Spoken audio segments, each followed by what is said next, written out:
a bit more about the projects within ESA's portfolio that were implemented in Sub-Saharan Africa. It will mainly be to support climate change. And of course, I will tell you what the impact was of the SDGs, and I will end by showing you a couple of specific case studies where we could observe a real impact.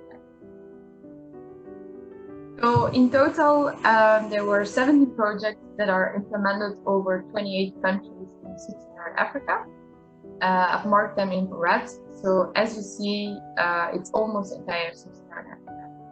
And they've had an impact on at least 12 of the SDGs, which goes from reducing poverty to education, internet provision, life on Earth, or below Earth. Now, to make an overview, so first of all, how do you measure an impact of the program? Well, it's very simple. You look at what the situation was before the program started, and then you compare it with what happened afterwards. Of course, it's not always what it seems. You should take into account what the situation would have been without the intervention, or in this case, an application. So we call this a counterfactual.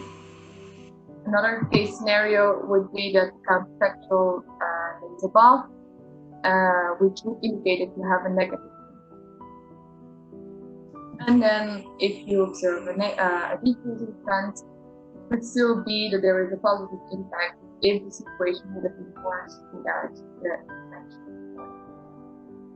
So with this idea, I performed my case studies, and each application was implemented in a country. So I would call this country my treatment group.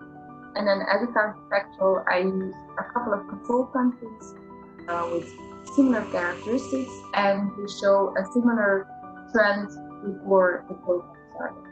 So by comparing those, I could find what the impact was of the program or application. I'm sure it will all be very clear when I show you my first case study, so that's not great. The first one is CBICT, capacity building through ICT. So the goal of this project was to deploy ICT solutions in developing countries by using satellite communication technology. One of the goals was to increase the proportion of individuals using the internet.